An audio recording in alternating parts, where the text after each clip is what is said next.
Going to do what we do a lot of on this station. We're going to go and talk to nice people who do wonderful things for people who aren't in the best of condition. And one of those organisations is Limbs for Life, which spends a lot of time making the transition for an amputee into a new life as easy as it can possibly be. And the CEO of that organisation, Melissa Noonan, has agreed to join us. Good morning, Melissa.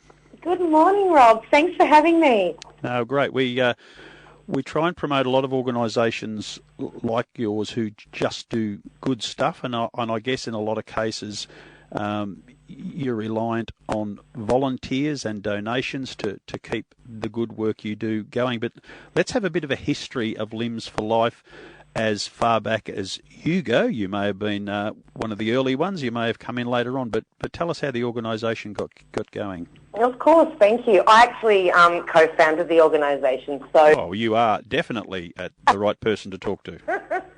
Yeah, I've been here just a little while, but primarily I was involved in a transport accident back in 2003, and I've always been the kind of person that, needs information to make informed decisions, and there really wasn't a lot around at the time I had my accident. And, going through the whole hospital thing, which I've never been to hospital before, and then the whole rehab process, there were so many gaps. There was so much, there were so many answers or questions I was seeking answers to that I just couldn't find. And while my healthcare providers were great, it wasn't from a lived experience perspective. So, in chatting to other people in rehab who had also lost limbs, much as, similar to myself, we did a lot of, gap analysis work about what was missing, what wasn't there, before considering founding an organisation such as ours. Now, I apologise. I'm well known for not doing much research, and sometimes I get caught out. And I'm embarrassed to know that you are an amputee yourself, which is stunning, because you've got this. As soon as you spoke to me on the phone, you've got this incredible effervescence, joy, and happiness, and I guess that personality trait, which was inherent, was a major asset to you dealing with this mini tragedy that you had. Yeah, look, I'm kind of glass half full kind of girl, and very optimistic, sometimes too optimistic, but I think it served me well. That, along with a sense of humour, I think helped me get through what was about 9 months of between hospital and rehab. So yeah, and obviously family and friends and that sort of thing. But I think attitude adds to a lot. It really does. Yeah, and for so many people, the start to their change in life comes in so many different ways. And I've met and introduced people who have lost limbs due to circulation issues or cancer issues. It's not always an accident, and the accidents are different, and they're different parts of the body. So the mindset, which you, for your own good, had a clearly positive one to start with, I would imagine mindset is one of the most important starting points. Yeah, look, I think so, and I think, and obviously the journey is different for everyone, and as an organisation we're really respectful for that. But in my case, I was conscious when I had the accident. The paramedics were amazing, but I really didn't expect to be around. So after coming out of a coma 16 days later and knowing that, I'd got this second chance of life, I most certainly didn't want to waste a second. So I think there was joy for me, just at that point there, because had it all been said and done and all over Red Rover, well then who knows where anyone would be. But yeah, the fact that I still was alive was phenomenal. Even though obviously it was very early days and a long road ahead, I was still here. Interestingly, too, Melissa, the actual moment of the accident, there's different ways to look at it too, because you could have been if the accident was your own fault, you work through that with yourself and say, right, I've got second chance, move on. But then, if the accident was someone else's fault, then you've got to deal with blame and feel sorry for yourself. All people have to go through all these different issues to start with before they then focus back on okay, what's going to happen today to make tomorrow better. Yeah, most definitely. And look, it's the same as, I think, adapting to a crisis. Some people, will go through the 7 stages of grief and loss and things like that, whereas others, bunny hop quite a few of them. And while, it's, you can't blame, in my mind, I could spend, time, blaming people or trying to figure out answers to things, but chances are I'm never going to get an answer. So I'm not one to put energy into something that may never come to fruition, and why bother? Why not just commence the journey moving forward? I really wanted to physically and mentally adapt to what had happened as quickly as possible so I could get my life back. Okay, you've got the idea in your head. You want to make life better for others that have been through your experience. How do you start to create Limbs for Life? Yes, well, I'd volunteered a big part of my younger life, but it had been, it was very different, let's just say, when I went to register a charity. Very, very different. A lot of the legislation and rules had changed. There was a lot more conditions in place for working with and having volunteers, support an organisation. So, it's about getting people together. Our founding board members were I guess, very enthusiastic at coming on the journey with me. And, we sort of kicked off from there. A year later, we formally incorporated in 2004, which was exactly a year after my accident. That's extraordinarily quick, considering the hurdles that you must have had to go over. You couldn't necessarily have done it all by yourself. You got people at your side? Yeah, most definitely. So one of my, I guess, rehab was one of the girls who was a rehab assistant at the facility I was in. I think because of the hours of therapy, I'd sort of talk about these gaps, and she sort of said to me early on, if you want to change something, you're going to have to do it yourself. And I said to her, why don't we do it together? Let's have a think about it. Excuse me, had some other colleagues, and I went back to work at the time, full-time as well. So this was a bit of a weekend and after-hour passion, but we were really driven, as were our founding board members. Okay, so what's the best way there might be someone who knows someone at the moment listening to this that has a recent accident, or maybe they're 3 or 4 months into post-accident but still finding the frustrations that you found during your repair time. How can people get to Limbs for Life, and what sort of questions can you answer quickly for them? Look, pretty much we can pretty much respond to anything, whether that be navigating the healthcare system, if people are confused about what funding is available, or if they just want support. We're now a national organisation. We're the peak body for people with limb loss in Australia. We have 180 trained amputee peer support volunteers who all give of their time, and our peer support program, which is, matching someone who has been recently injured or has recently gone through the process of amputation. We match them with one of our volunteers based on level of amputation, age, gender, etc. So, we can set up, I guess, like that buddy system whereby you've got someone who's already walked the journey first, but can help, take some of the bumps out of the road. Yeah, I've got a bit of a sporty lean, and I'm stunned by the quality of prosthetics and the ability for people in an athletic position that can get back quickly and do phenomenal things on new limbs. I suppose you've got access to all the very best in the prosthetics world, which is changing rapidly.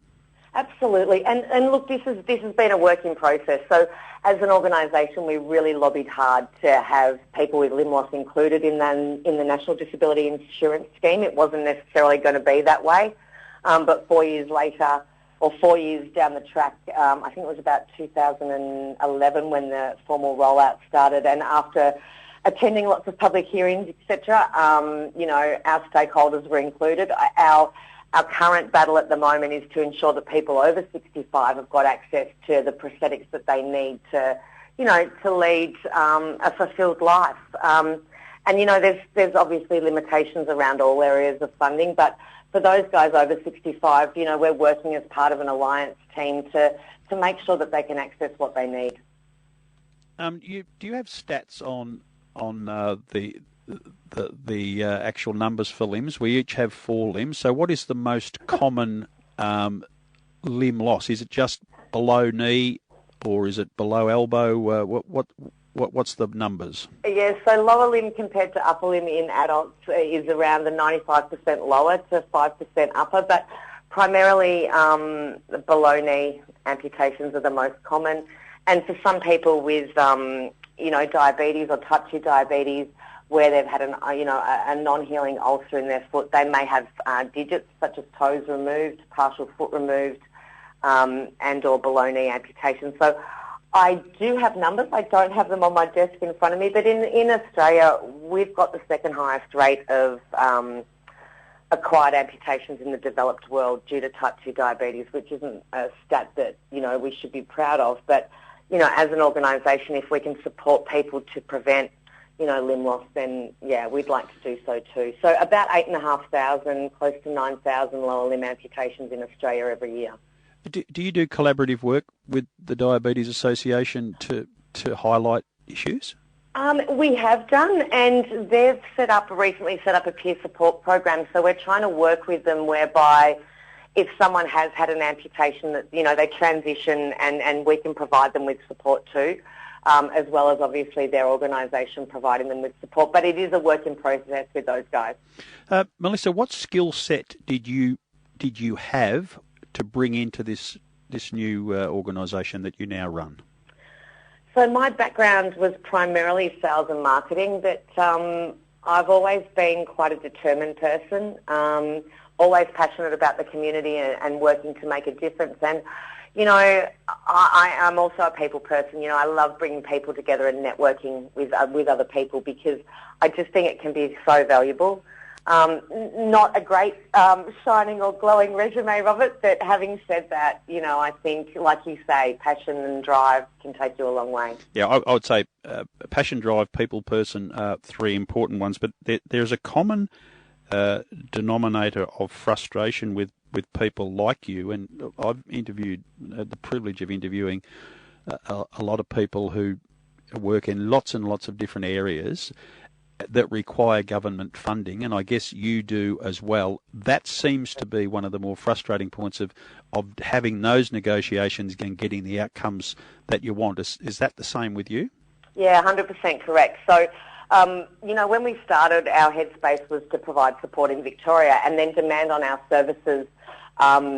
You can't, it's really hard to say no. So we moved into South Australia and set up a network there, similarly with Tasmania, and about 2011 went completely national. But similarly, we've received some funding to provide support under the information linkages and capacity building structure of the NDIA.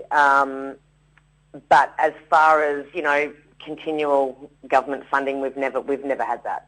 We've never had that. So we have been fortunate that we've had some organisations and philanthropic organisations fund us along the way, but primarily since the start we've been project-based funded. So we'll write an application, for a project. We may be successful. I think, for the amount of grants out there that we apply for and the amount we get, and obviously it's a very competitive process. We've been quite lucky, but at the same time, once that project's delivered, and it could be really valuable, there's not often funding to keep it going, hence such a heavy, we just rely so heavily on our volunteers. Yeah, and again, that's another part of the commonality of this conversation is these magnificent Australians, and I think it's something like 40% of Australians volunteer in some capacity, whether that's all the way down from a sporting club, but the sorts of people who, whatever their motivation is, whether it's a family member or themselves that have been amputees, that they come into this organisation to make a difference. Aren't we an amazing country for people with a giving attitude? Oh, look, we're just phenomenal, and we're actually members of Volunteering Victoria, and I think the last lot of numbers that I read, I think Australian volunteers have contributed something like 6.1 billion hours. And, without that, for organisations such as ours, whether it be, our board members, because a lot of our board actually work full-time, but they give back, we are a really generous culture, but the difference it can make is huge. And we couldn't do what we do without the support of those guys. We really, really couldn't. So we've butted all you beautiful people out there up nicely, and you're now in a position where you're thinking, I'd love to help this organisation, and if I can't give them time, I'd like to give them some money. How are they going to do that? So we have a donation page on our website that people can donate. Thank you, that would be lovely. For me, I don't know how this works. It's never about the money. It's always about giving back. But obviously, yeah, we do need that assistance. And that's even about producing information material, because we have a lot of stakeholders who, they can't read everything online. They need hard copy. So, we spend tens of thousands of dollars every year in postage and also printing resources so that, people have got access to that information, and they do need hard copy. We want them to be able to refer back to it. So on our website, or people can call us to donate too. Now, I'm not very clever when it comes to computers, but I did have a quick look over your website, and it's really, really easy to use. So if you're out there worried about, oh, God, not another website, this one's a good one. So it's easy. LIMS number 4 for life, and get on and have a look. And if you feel the desire to give money, obviously it will be greatly appreciated, but more importantly, used extremely effectively to make a positive outcome to someone's life, which is what we're most looking forward to. That's great, Rob. And can I just mention an event that we've got happening in Geelong? You sure can. So we're in the process of running out an empowerment session throughout Victoria, because we just really want people to have access to all the information that they need to make informed choices. So on Wednesday, February 7, we're holding an information session at Ridges. It's a free event. We'll have some drinks and nibblies there from 7 until 8:30pm. It is an RSVP event, so please let us know if you'd like to attend. But we'd love to meet any amputee folks in Geelong or down the Surf Coast that haven't engaged with us before. We'd love to have you there. Hey, Melissa, I need you to go back to that date, because Wednesday and the 7th of February doesn't align with me. Well, that's not good, is it? I've written something down incorrectly. Yeah, because I'm pretty sure the 7th of February is a Sunday. 17th, excuse me, 17th. I left a digit out. 17th. 17th. Wednesday, the 17th of February. So, again, that'll be a little bit more information about that will be on your website. Yes, it is, definitely. Now, before you go, I want to talk to you about your life. Tell me about Melissa Noonan amputee to Melissa Noonan today. Is there anything in your life that you'd like to do that you can't? No. Good girl. That was the answer I was hoping and expected. Absolutely not. I think, I was, I water skied, I snow skied, I'd abseiled. I think I pretty much tried everything known to man that aside from jumping out of a plane, which was never my desire. But I did a hell of a lot before I had my accident. But that's not to say that I still can't do a lot of things. I can do pretty much everything I love to do. Might take me a little bit longer. I might do it differently. But for the most part, yeah, I don't miss out on anything. You are an extraordinarily positive person and the ideal leader of such an organisation. So congratulations on you for your passion to get it started and your drive to keep it going. You're a credit to yourself, and I hope your organisation flourishes because of it. Thank you so much, Robert. That's really lovely. And thanks so much for the opportunity and your time today. No, and if you ever need us again, please have no hesitation in contacting the station, because we'd love to have you back. Certainly will. Thank you so much. All the best. Have a great day. Bye-bye. Melissa Noonan, founder and CEO of LIMS for Life, and another one of those beautiful people that does beautiful stuff to make the world better for others. We're coming up to 10 o'clock news.